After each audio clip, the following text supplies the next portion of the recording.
आप और हम सभी सुनेंगे। आज हमने जिस गाथा का संपुट किया उस गाथा का क्या भावार्थ विवेचन है। श्रवण संकीर्तन बांशान हमारे भावी आचार्य युवाचार्य भगवान के मुखारविंद से आइए सुने। युवाचार्य भगवान चरम तीर्थंकर शासनपति श्रमण भगवान महावीर स्वामी अरिहंत परमात्मा श्री श्रीमंदर स्वामी भगवान परम श्रद्धे परम उपकारी प्रातः स्मरणीय पूज्य गुरुदेव आचार्य भगवान श्री आनंद ऋषि जी महाराज साहब वर्तमान आचार्य सम्राट आत्मज्ञानी ध्यान गुरु परम श्रद्धेय परम वंदनीय डॉक्टर श्री शिव मुनि जी महाराज साहब आदि समस्त ऊर्जा पुरुषों महापुरुषों पूज्य वरों के पावन स्मरण चरण को वंदन नमन। धर्म प्रेमी बंधुओं माता बहनों, जिनके वचन जिनके सिद्धांत जिनकी साधना जिनके संदेश आप और हम सभी के जीवन को गुणों से भर देने वाले, हमारे जीवन में रहे हुए अनादि काल की अनेक ऐसी दोष वृत्ति को दूर करने वाले,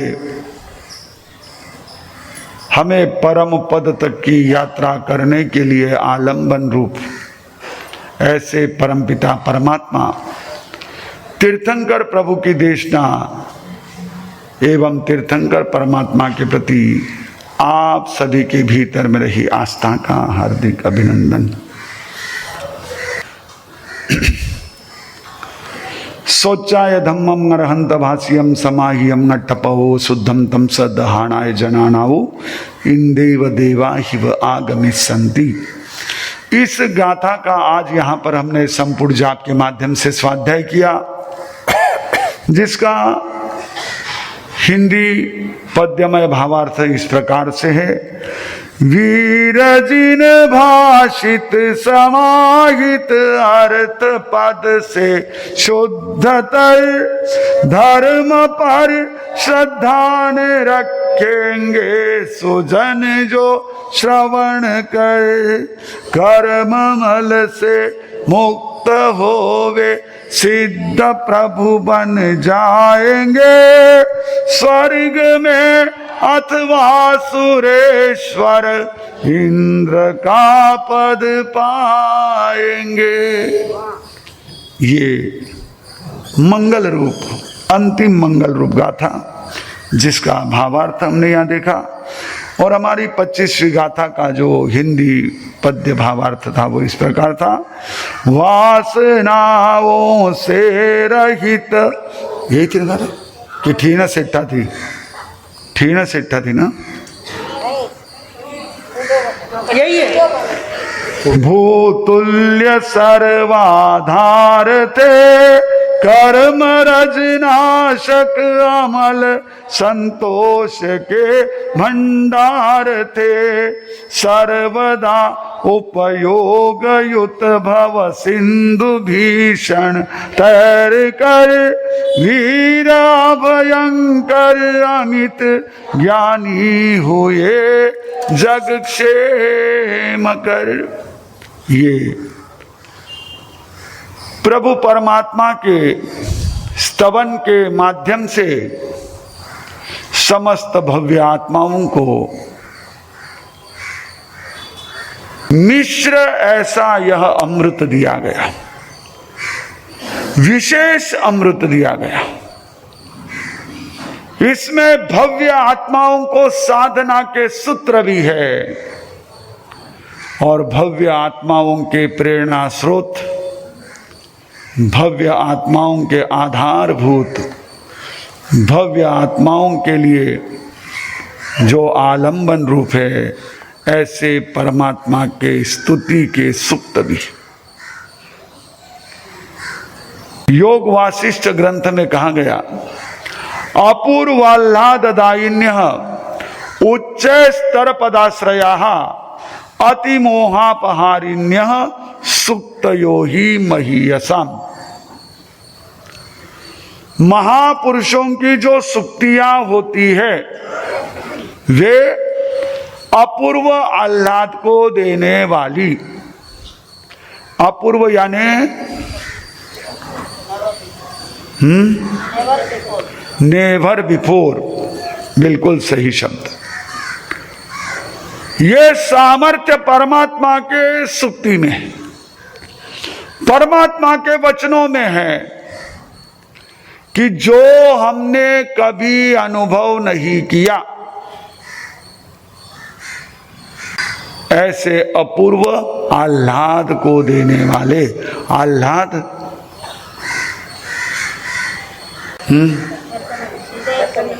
प्रसन्नता,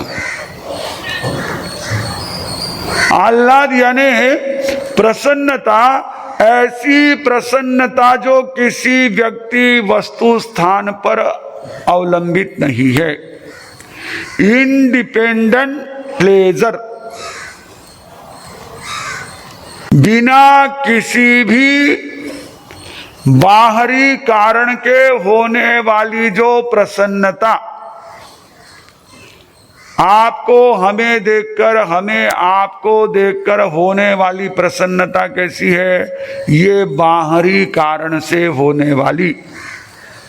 आपको अपने किसी प्रिय व्यक्ति को देख करके होने वाली प्रसन्नता, आपको अपनी कोई फेवरेट डिश सामने आने पर होने वाली प्रसन्नता, आपको बहुत समय से जिसकी अपेक्षा थी ऐसे किसी वस्तु से मिलने वाली प्रसन्नता, या जो जगह, जो स्थान बहुत बार हमने जिसकी प्रसिद्धि सुनी, जिसकी हर जगह चर्चा होती है, उस स्थान पर होने वाली जो प्रसन्नता, वो प्रसन्नता क्या है? खुशी है।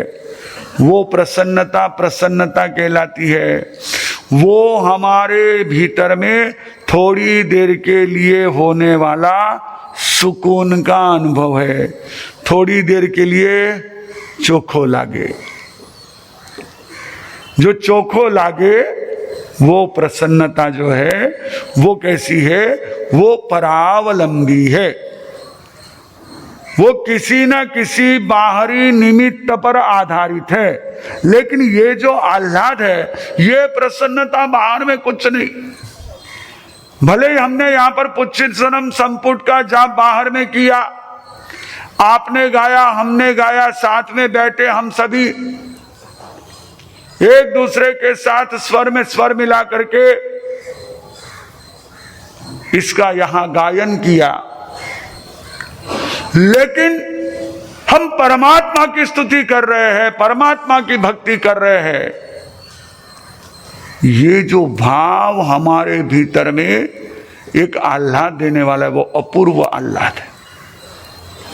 अपूर्व ऐसी वह अनुभूति है, और वो देने का सामर्थ्य महापुरुषों की शक्ति में है।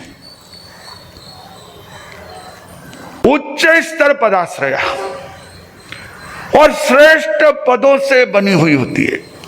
उसमें श्रेष्ठतम पद होते हैं। महापुरुषों की जो शक्ति होती ना, उसमें जो पद होते हैं, उसमें जो शब्द होते हैं, उसमें जो अक्षर होते हैं, उसमें जो वाक्य होते हैं, वो बहुत श्रेष्ठतम ऐसे होते हैं, उच्च स्तर पद ऐसे। इसीलिए कहा सोचाय धम्मम अरहंत भाष्यम समाह्यम टपोव शुद्धम। अरहंत द्वारा प्ररूपित ऐसा यह अर्थ और पद से सुशोभित शुद्ध, जिसका अर्थ भी शुद्ध है और जिसके शब्द भी शुद्ध है। कई शब्द बड़े अच्छे होते हैं, लेकिन उसका अर्थ व्यक्ति को अंदर में एकदम से दुखी बना देता है। ऐसे शब्दों को क्या कहा जाता है पता है? व्याज निंदा। उसको क्या कहते हैं? व्याज निंदा। यानी आइए थे, क्या बात है, अभी उसको कह दिया। वैसे तो अच्छा बोले, लेकिन जिस टोन में कहा ना, अब आए कुछ तो भी है, इसलिए ऐसे जो शब्द होते हैं जिनका अर्थ कहीं ना कहीं एक तरह से थोड़ा सा दूषित होता है, प्रत्येक शब्द में 3 शक्तियां हैं, हमेशा ध्यान रखना। शब्द में कितनी शक्ति है?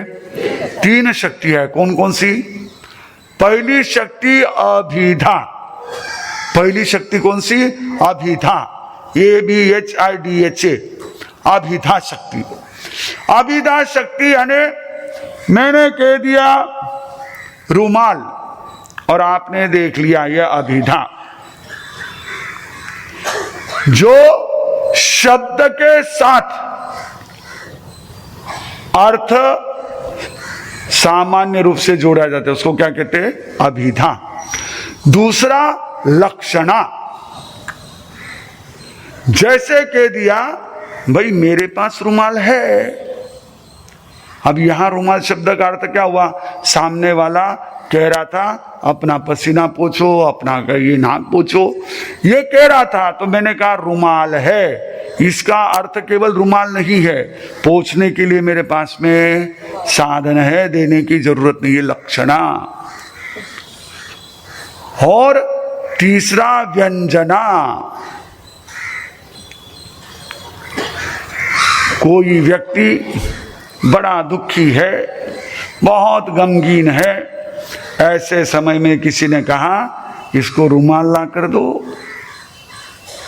अब वहां कुछ पोंछना नहीं है, लेकिन रुमाल ला कर दो, इसका मतलब अब ये रोने में ही है।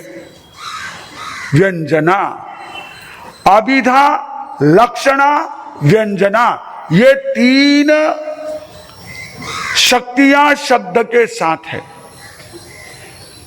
और वह व्यक्ति के भाव, व्यक्ति के आकार और व्यक्ति के उच्चारण पर निर्भर करती है।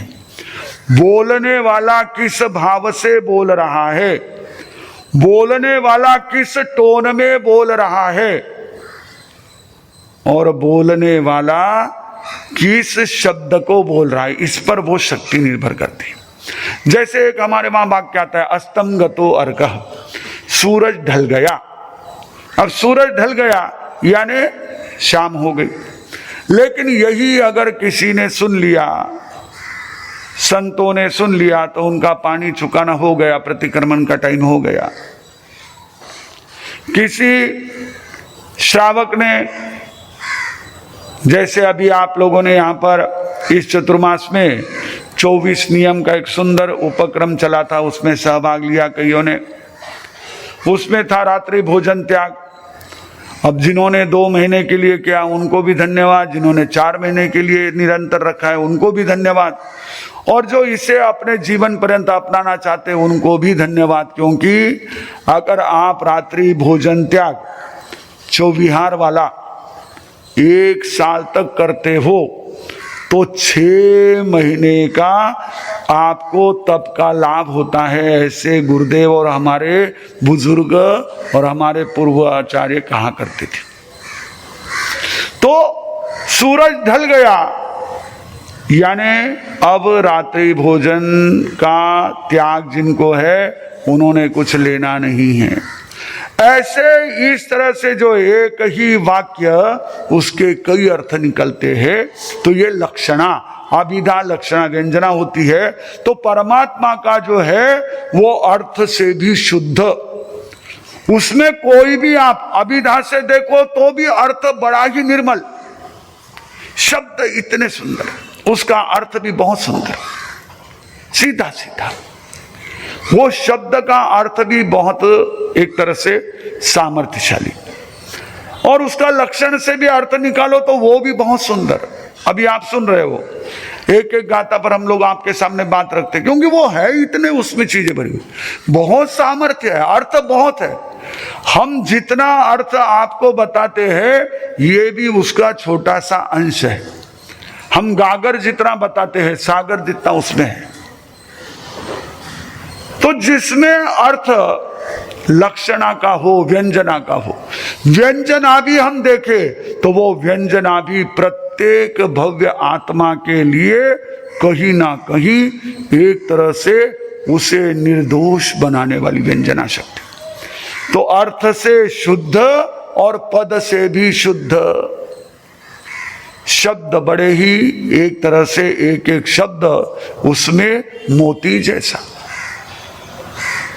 क्योंकि ये परमात्मा का कहा हुआ और हमारे सुधर्मा स्वामी द्वारा रचित, उनके द्वारा शब्दों में ढाला गया, भाव रूप से कहा हुआ। एक बार ऐसा प्रश्न हुआ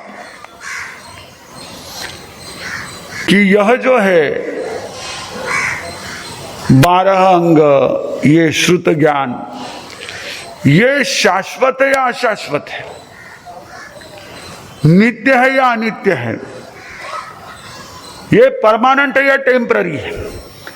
तो नंदी सूत्र में आचार्य ने कहा कि ये शब्द की अपेक्षा से समय समय पर अलग अलग रूप में बनाया जाता है, पर अर्थ रूप में शाश्वत है।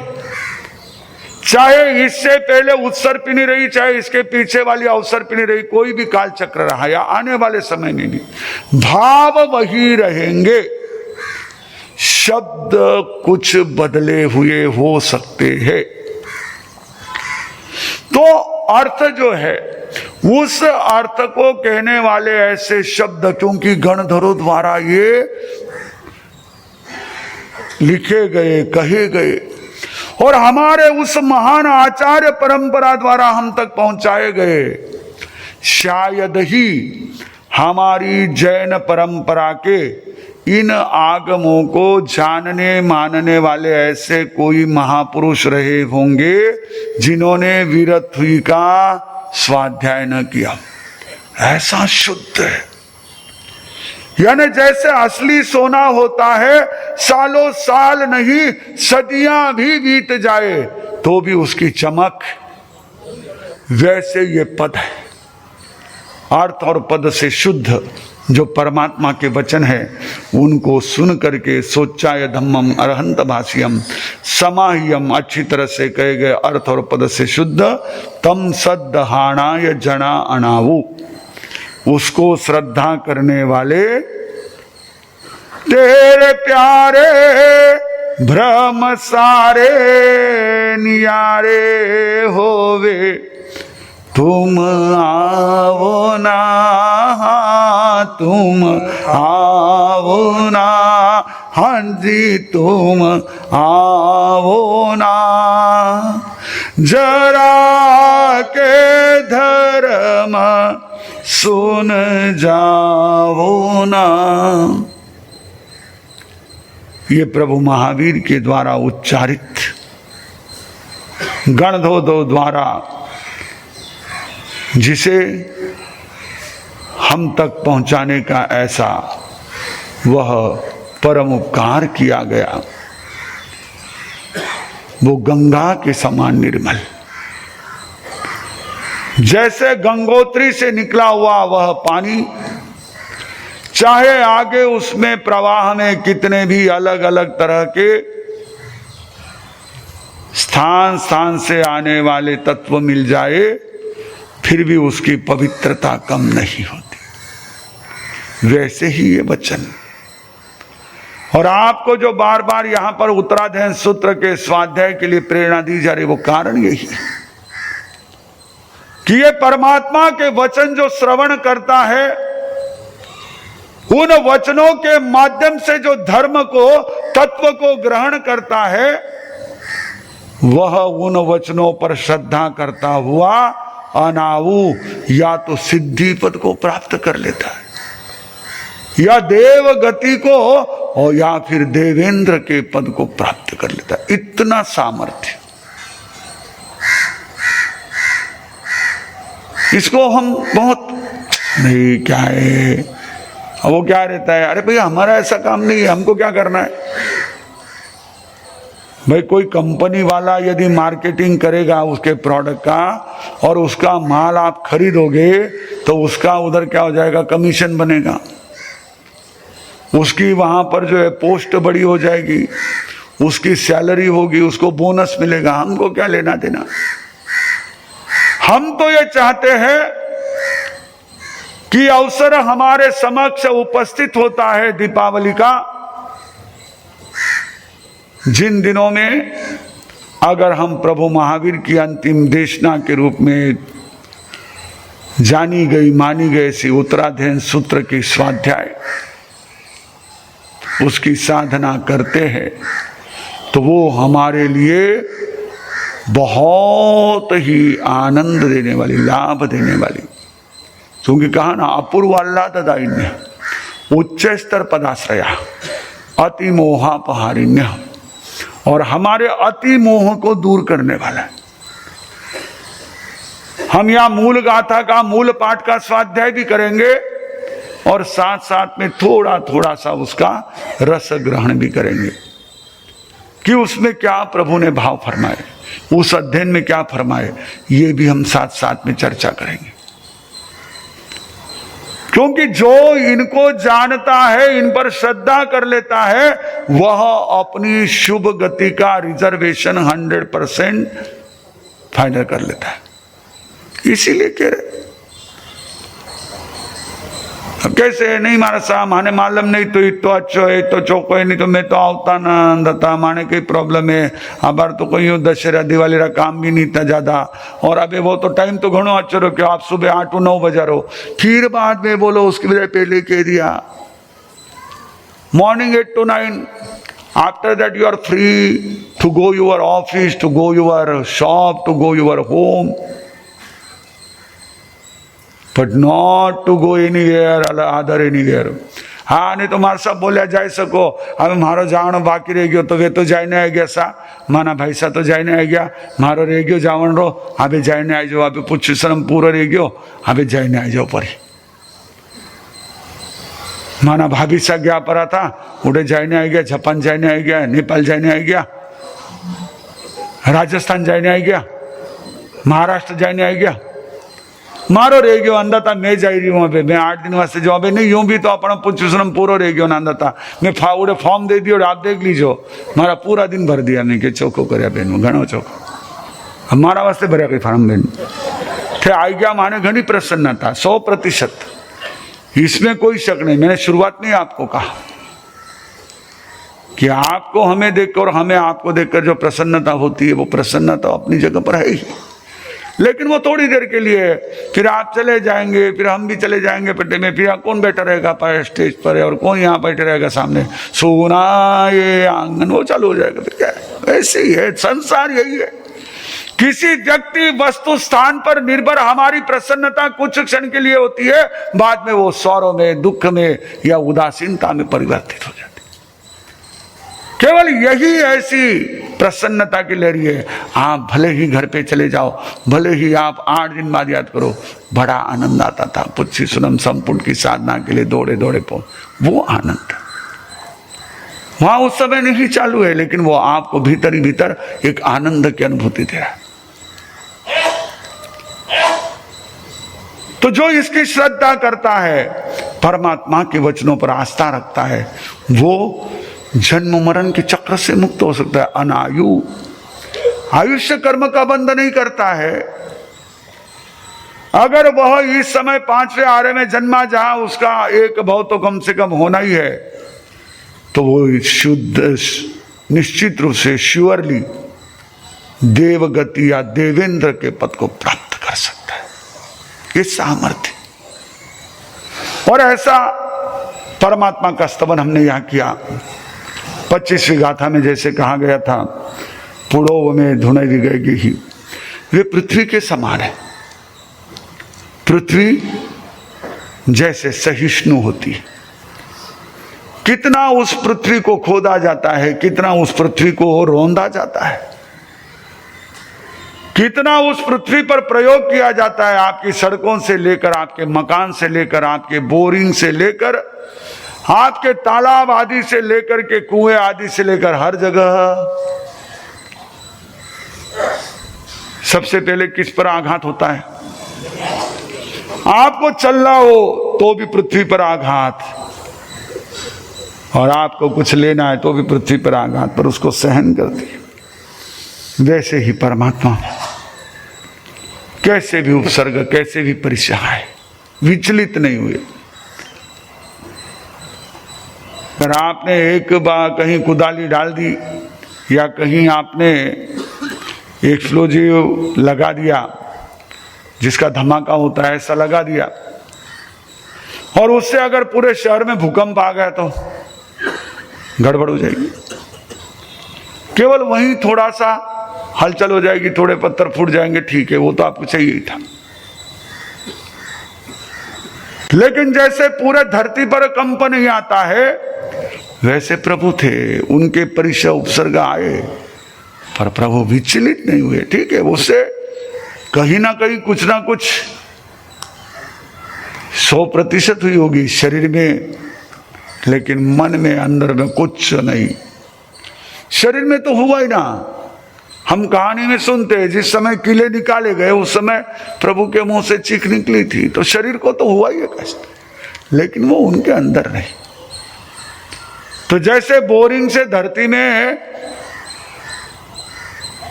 अर्थक्वेक नहीं आता है, वैसे ही प्रभु सहिष्णु थे। पूढ़ो में धुनाई दिगाई गई, वो कर्मों को नष्ट करते रहे। विगय गेही, गेही यानी आसक्ति, जिन्होंने अपनी आसक्ति को खत्म कर दिया, विगत समाप्त कर दिया, और आसक्ति खत्म हो गई तो सन्निधि भी नहीं। अगर आपका किसी से प्रेम है तो उसको क्या कहते हो? आ भाई बैठ पार्ट्स में। आसक्ति है तो व्यक्ति जमा करेगा, आसक्ति नहीं तो जमा करने का काम ही नहीं। वे आशु प्रज्ञ प्रभु महावीर अनासक्त हो गए, और इसीलिए न सन्निहिन, सन्निधि उन्होंने किसी को जमा करके नहीं रखा। प्रभु कैसे थे? जमाने ने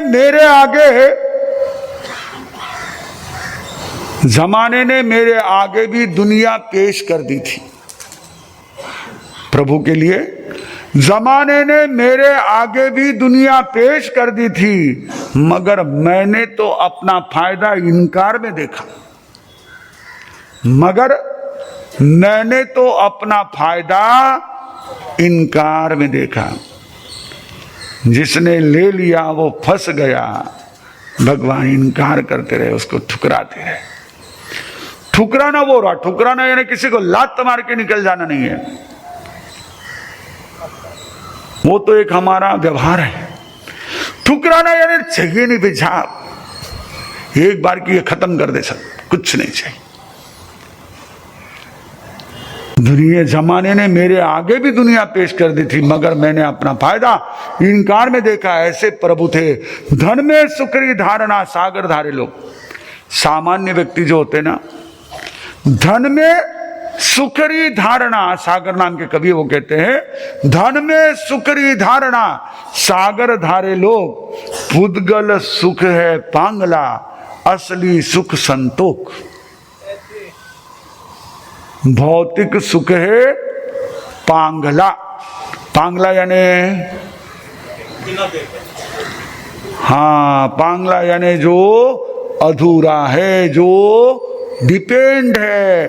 भौतिक सुख सब डिपेंड है, असली सुख समाधान। और वो प्रभु के पास था, क्योंकि वो अनासक्त थे, किसी में नहीं, सारी आसक्ति छोड़ दी। कुछ संभाल कर नहीं रखा, कुछ जमा करके नहीं रखा। और ऐसे वे अभय प्रदान करने वाले वीर थे। वीर क्योंकि उन्होंने इच्छाओं को जीता, किसी राज्य को नहीं, किसी शक्तिशाली व्यक्ति को नहीं, उन्होंने इच्छाओं को जीता, काम को जीता। क्योंकि काम को जगत जेता कहा गया है। काम यानी वासनाएं, काम यानी इच्छाएं, काम यानी विषयों का आकर्षण। इसे जगत जेता कहा गया। कोई नहीं छूटा इनसे, कोई नहीं। प्रत्येक को लुभाने वाले, आकर्षित करने वाले ये काम, और उन काम को जीतने वाला वीर। और वो सबको जीतने वाला, उसको जो जीत ले बस काम ही कम हो गया। जैसे कोई मैच होती है, अलग अलग अलग राउंड से अलग अलग खिलाड़ी फाइनल में आ जाते हैं। अब एक ग्रुप से कोई फाइनल में आया, दूसरे ग्रुप से कोई फाइनल में आया। अगर फाइनल में दोनों में से एक जीत गया तो दोनों ग्रुप में, दूसरे ग्रुप वाले से तो उन्होंने मैच खेला ही नहीं, दूसरे ग्रुप वाले साथ तो लड़े ही नहीं। लेकिन जो उस ग्रुप में जीत करके एक नंबर पर आया था, उसको इन्होंने जीत लिया। वैसे ही सारे संसार पर अपनी मोहिनी चलाने वाला, सारे संसार पर अपना नियंत्रण रखने वाला ऐसा जो काम, उस काम को जीतने वाले वीर थे अनंत चक्षु, कि जिसके जो है अनंत को ग्रहण करने वाली ऐसी प्रज्ञा। चक्षु वही काम करती है। जिसको चक्षु ना हो उसे कितने भी सुंदर नजारे दिखाओ काम नहीं आते। वैसे जिसके पास प्रज्ञा नहीं है उसको कितने भी ग्रंथ सुनाओ काम नहीं आते, कितने भी ग्रंथ रटाओ काम नहीं आते। प्रभु ऐसे अनंत चक्षु जिनकी प्रज्ञा अनंत थी, संसार को समस्त ज्ञाता दृष्टा भाव से जानने वाले प्रभु, उनका स्तवन आज हमने यहाँ पर किया। जो परमात्मा को, जो परमात्मा के वचनों को अपने जीवन में धारण करता है, उनके प्रति आस्था रखता है, उसकी सुगति श्योर है, उसकी सदगति निश्चित है, उसमें किसी प्रकार की शंका नहीं है। बाकी आप तो इधर उधर भटकते रहो, कहीं कुछ मिल जाएगा बात अलग है, लेकिन यहाँ तो 101% श्योर है कि आपको अगर परमात्मा के वचनों पर, परमात्मा पर आप श्रद्धा रखोगे तो आपका यह जन्म मरण का चक्र मिट सकता है। आप अपने जीवन को उच्च स्तर पर ले जा सकते हैं। हम सभी परमात्मा की भक्ति करते हुए अपने जीवन में उच्च दशा को प्राप्त करें। इन्हीं मंगल भावों के साथ एक साथ प्रेम से बोलेंगे जय ब्रह्मो मंगलम चत्तारि लोकोत्तमा सिद्धा लोकोत्तमा साहु लोकोत्तमा केवली बनतो धम्मो लोकोत्तमो चत्तारि शरणं प्रवज्जामि हरिहन्ते शरणं प्रवज्जामि सिद्धे शरणं प्रवज्जामि साधु शरणं प्रवज्जामि केवली पन्नत्तम धम्मं शरणं प्रवज्जामि। चार अमृत चार उत्तम चार शरणा, दुख हरना सुख करना, और शरण नहीं कोई जो भव्य प्राणी आदरे तो अक्षय अमर पद हो।